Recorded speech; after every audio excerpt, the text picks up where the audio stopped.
दोनों सगी बहनें थीं, मगर दोनों के स्वभाव में जमीन आसमान का अंतर था। राधा जहाँ स्वभाव से विनम्र और दरियादिल थी, वहीं सीमा एक नंबर की स्वार्थी और लालची थी। कॉलेज खत्म होने के बाद उनके माँ बाप ने उनकी शादी करने का फैसला किया। चूंकि सीमा बड़ी थी, इसलिए पहले उसकी शादी तय की गई। एक दिन घर में सीमा और राधा अपने माता पिता के साथ बैठे हुए थे। सीमा बेटा, मैंने तुम्हारे लिए एक लड़का देखा है। ये देखो, ये उसकी फोटो है। ये तो बताइए पापा कि लड़का कितना पढ़ा लिखा है, उसका घर परिवार कैसा है। मैं नहीं चाहती कि मेरी शादी किसी कम पढ़े लिखे या गरीब से हो जाए। अरे बेटा, लड़का बैंक में ऊंचे पद पर है, अच्छा खाता पीता घराना है उसका, रुपए पैसों की कोई कमी नहीं है। तो फिर ठीक है, मुझे मंजूर है ये रिश्ता। निश्चित समय पर बड़े धूमधाम से सीमा की शादी कर दी गई। चूंकि सीमा बड़ी बेटी थी, इसलिए उसके पापा ने शादी में कोई कसर नहीं छोड़ी। उन्होंने अपनी हैसियत से ज्यादा खर्च किया इस शादी पर। इसकी वजह से उन पर अच्छा खासा कर्ज भी हो गया। कुछ समय बाद राधा भी शादी के लायक हो गई। एक दिन, सुनो जी, मैंने राधा के लिए भी एक लड़का देखा है। ये लोग सीमा के ससुराल वालों जितने अमीर तो नहीं हैं, मगर शहर में उनका अपना घर और अपनी किराने की दुकान है। अपनी राधा खुश तो रहेगी ना वहाँ? हाँ हाँ, क्यों नहीं। चाहता तो मैं भी था कि सीमा की तरह राधा की शादी भी बड़े धूमधाम से करूं, मगर पैसे की समस्या सामने खड़ी है। कितने बड़े बड़े घरों में उसके लिए रिश्ता देखा, मगर पैसों की वजह से बात आगे नहीं बढ़ पाई। तभी राधा वहाँ आ जाती है। वो अपने माता पिता की सारी बातें सुन चुकी थी। आप चिंता मत करो पापा, आपने जहाँ मेरा रिश्ता तय किया है, मैं वहीं खुश रहूंगी। मुझे तो बस आप लोगों का आशीर्वाद चाहिए। राधा की बातें सुनकर उसके पिता को थोड़ी शांति मिली। निश्चित समय पर बड़े ही सीधे साधे तरीके से राधा की भी शादी हो गई। राधा के ससुराल में केवल उसकी सास थी, जो अक्सर बीमार रहा करती थी। राधा ने आते ही घर की सारी जिम्मेदारी अपने सर ले ली, जिससे उसकी सास को बड़ी राहत मिली। राधा दिन भर घर का काम करती थी और समय मिलने पर वह दुकान के कामों में अपने पति का हाथ भी बटाती थी। उधर सीमा की जिंदगी ऐशो आराम से गुजर रही थी। कभी शॉपिंग तो कभी किटी पार्टी। उसका सारा समय इन्हीं चीजों में बीतता था। एक दिन राधा और उसके पति दुकान पर थे। तभी वहाँ एक चमचमाती कार आकर रुकी। उसमें से सीमा और उसके पति निकले। सीमा के हाथ में मिठाई का डिब्बा था। दोनों दुकान में गए और सीमा राधा को मिठाई का डिब्बा देते हुए बोली, तेरे जीजा जी ने आज ही इस कार की डिलीवरी ली है। पूरे 20 लाख की कार है। मैंने सोचा ये खुशखबरी राधा को दी जाए। दरअसल सीमा राधा को जलाने के लिए अपनी कार दिखाने वहां आई थी, मगर भोली भाली राधा उसकी इस चाल को समझ नहीं पाई। मगर राधा का पति अनिल इन बातों को समझ गया। सीमा और उसके पति के जाने के बाद अनिल बोला, तुम्हारी बहन यहाँ खुशखबरी देने नहीं आई थी, बल्कि हमें जलाने के लिए यहाँ आई थी। वो जानती है ना कि हमारी हैसियत नहीं है ना कार खरीदने की, इसलिए अपनी नई कार दिखाकर हमें जलाना चाहती थी। नहीं जी, ऐसी कोई बात नहीं है। वो भला हमें क्यों जलाना चाहेगी? ऐसी ही बात है। उसे पता है ना कि मैं कभी कार नहीं खरीद सकता, मामूली दुकानदार जो हूँ, और उसका पति तो बैंक में बड़ा अफसर है ना। क्यों? किसने कहा कि तुम कभी कार नहीं खरीद सकते? तुम जरूर कार खरीदोगे। अरे सीमा का पति तो बैंक में नौकरी करता है। एक हिसाब से देखें तो वो बैंक का नौकर है, उसे बैंक के हिसाब से काम करना पड़ता है। मगर यहाँ तुम तो अपने मालिक खुद हो। तुम जैसे चाहो अपनी मर्जी के मुताबिक काम कर सकते हो। अगर तुम ठान लो तो कुछ भी कर सकते हो। मैं हर कदम पर तुम्हारे साथ हूँ। देखना, थोड़े ही दिनों में तुम एक कार क्या 10 कारों के मालिक बन जाओगे। उसने सारी चिंता छोड़कर जी तोड़ मेहनत करना शुरू किया। वो रोजाना सुबह 7 बजे दुकान खोलता था और देर रात 10 बजे तक दुकान पर ही रहता था। दोपहर के बाद राधा भी उसका हाथ बटाने दुकान पर आ जाती थी। राधा और अनिल दोनों ही स्वभाव से कोमल थे। ग्राहकों से बड़ी ही विनम्रता से बात करते थे। इसका नतीजा ये होता था कि जो भी एक बार उनके यहाँ से सामान ले जाता, वो फिर बार बार वहीं आता था। ग्राहकों को कम दाम में अच्छा माल देने के लिए राधा और अनिल ने एक शानदार योजना बनाई।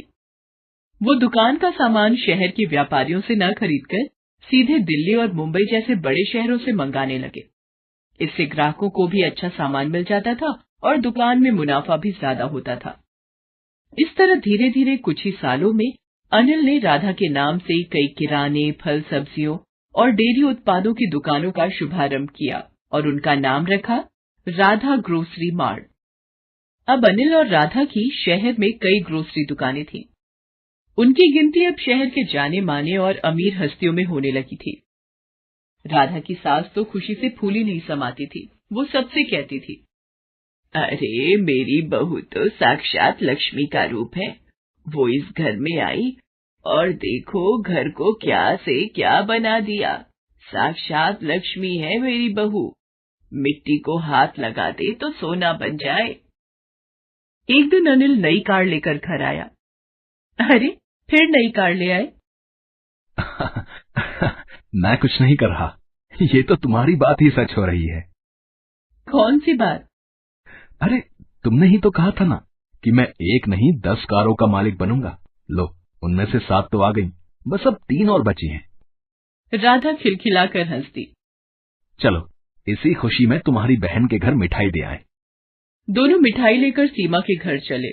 कार से उतरकर दोनों उसके घर के अंदर पहुंचे। अंदर सीमा और उसके पति में लड़ाई चल रही थी। इस लड़ाई की धुन में उन्हें पता ही नहीं चला कि कब राधा और अनिल वहां आए। अरे मैं पूछती हूँ कि जरूरत क्या थी बैंक में पैसे गबन करने की? तुम्हारी जमानत करवाने में घर की सारी जमा पूंजी खर्च हो गई। पर से बैंक ने तुम्हें नौकरी से भी निकाल दिया है।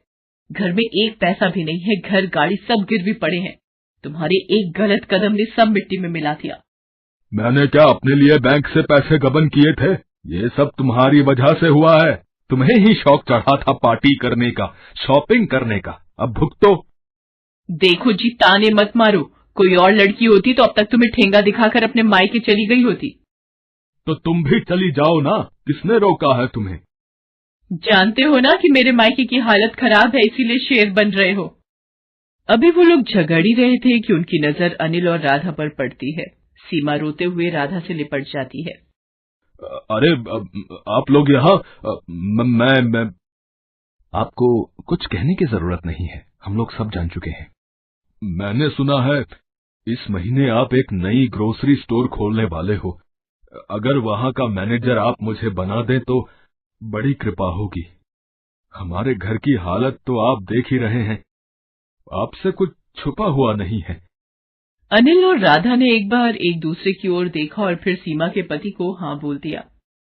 अब सीमा का सारा घमंड चूर चूर हो गया था। एक समय में जिसे वो अपने दौलत की झूठी शान दिखाकर जलाना चाहती थी, आज वो उसी के रहमो करम पर थी। उसे एहसास हो गया था कि दौलत पर कभी घमंड नहीं करना चाहिए।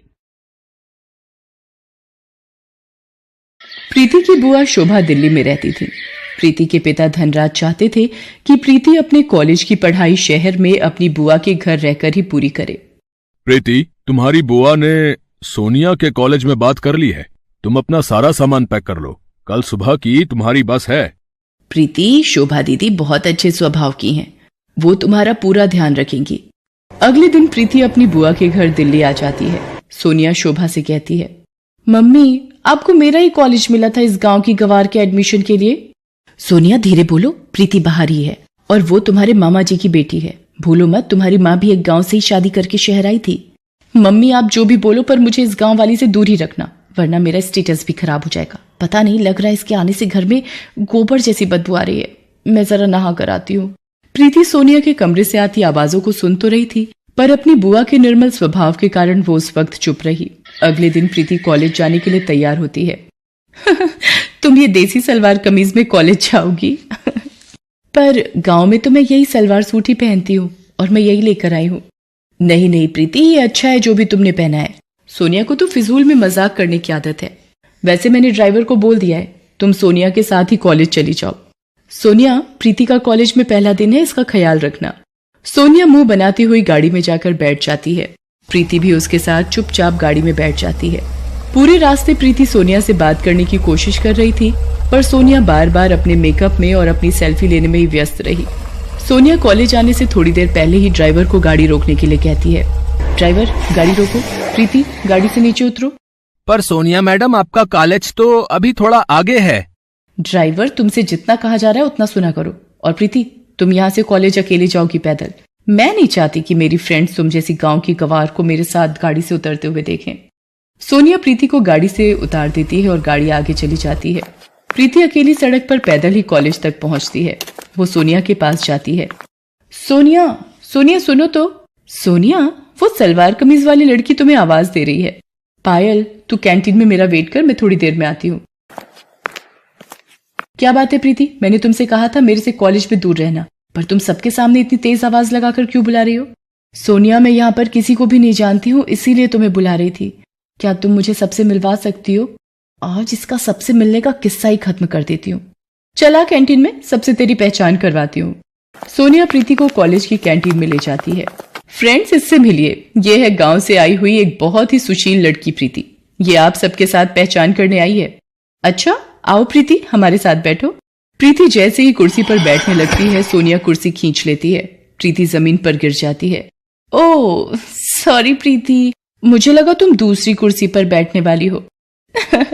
कोई बात नहीं प्रीति, तुम इस कुर्सी पर बैठ जाओ। बेचारी प्रीति को अपमानित करते सोनिया को जरा भी लज्जा नहीं आ रही थी।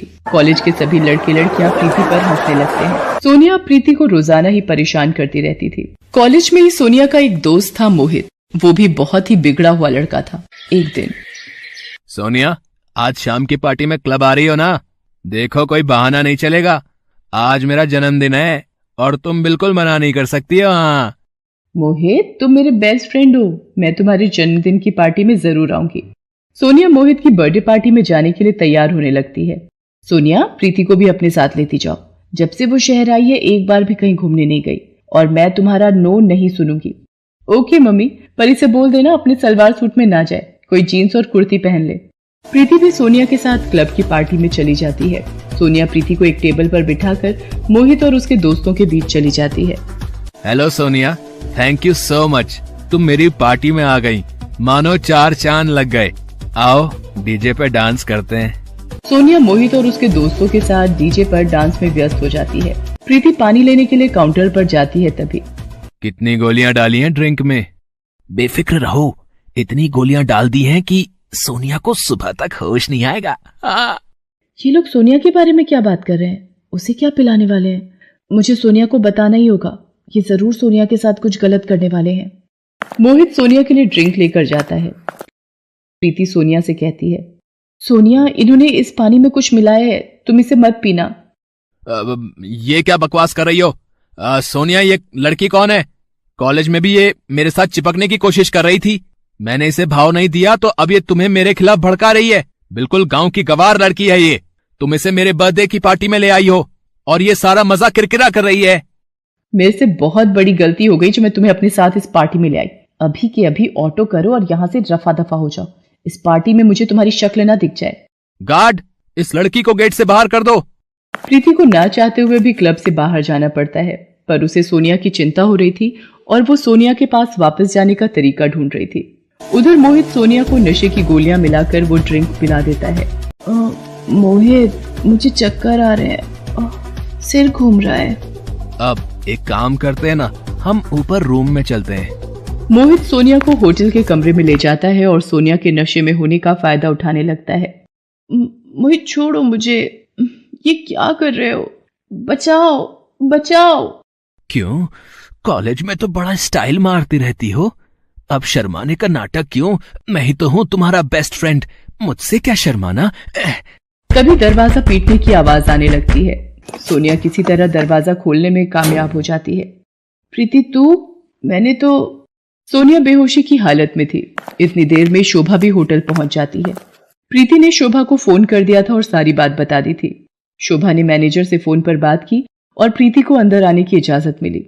सर, इसी लड़के ने सोनिया को नशे वाला पानी पिलाया था। गार्ड, पकड़ लो इस लड़के को, हमारे होटल का नाम खराब करता है। तुझे तो मैं पुलिस के हवाले करूंगा। इंस्पेक्टर साहब, इस लड़के को यहां से ले जाइए। बड़े घर के बिगड़े साहबजादे हैं ये, जेल की हवा भी खानी जरूरी है। शोभा प्रीति के साथ सोनिया को घर ले आती है। अगली सुबह, प्रीति, मुझे माफ कर दो, मैंने हमेशा तुम्हारा अपमान किया। तुम गांव से आई हो ये कहकर हमेशा तुम्हारा मजाक बनाए, पर कल तुमने मेरी इज्जत बचाकर मेरे ऊपर बहुत बड़ा एहसान किया है। मुझे अपनी गलती का एहसास है। क्या तुम अपनी बहन को माफ कर दोगी? हाँ, एक शर्त पर माफ कर सकती हूँ। कॉलेज की कैंटीन का समोसा मुझे अपने हाथों से खिलाओगी? उस दिन के बाद से सोनिया का स्वभाव प्रीति के लिए बिल्कुल बदल जाता है। शोभा भी ये सब देखकर बहुत खुश होती है। शहर की छोरी, गांव की गोरी एक दूसरे के दिल में प्यार की जगह बना लेती हैं।